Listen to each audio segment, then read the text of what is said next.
Hello, we're Graham and Diane Keating. We're on Morny of Ardwell, our Vancouver 38 pilot.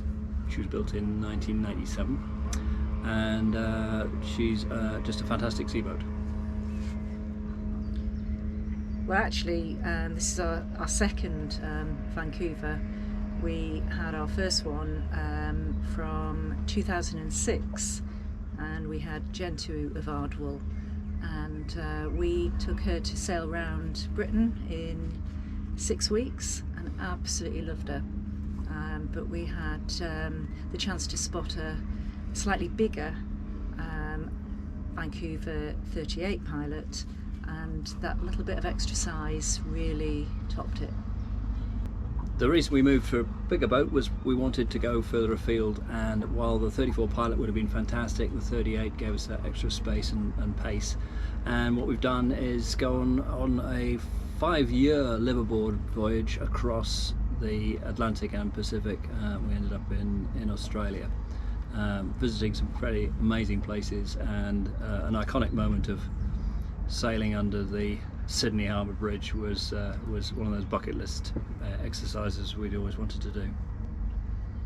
So apart from the fantastic seakeeping abilities of the long-ish keeled Vancouver design with encapsulated keels and heavy displacement, the thing we really liked is the cutter rig. So it gives this ability to run the boat short-handed without huge foresails, and when the weather gets really bad, be able to shrink down to just a staysail and a triple reef main is a really bomb-proof rig.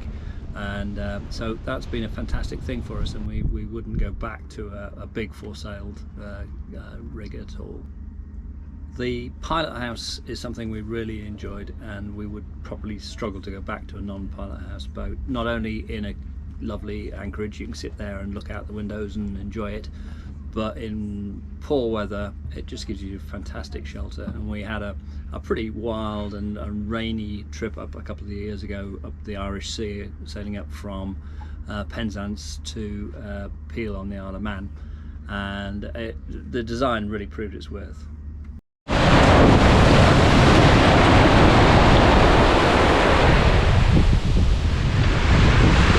It's cold and wet and grey out there. I'll just give you a shot out the window. Pretty dreary, really. And this is where we are really lucky to have this pilot house layout, so we can be down below here with a full view from starboard through ahead and to port, so we can do a proper lookout without having to go out into the cockpit and get wet and cold, which you would on a normal yacht. So I wouldn't want to do this trip in a non-pilot house boat. Well, I'm pleased to say I've spotted the first dolphins and the first puffin just now, so I'm sitting here very smug. If the weather really turns to the worse, just motor sailing into a force 7 to 8 gale is actually not pleasant, but a lot better than being in an open cockpit boat.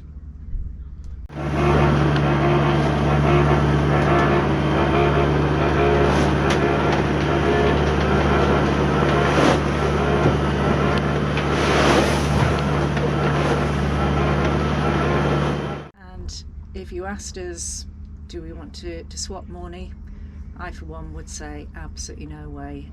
Looking about, there's nothing to touch her, and no, she's quite a unstoppable boat.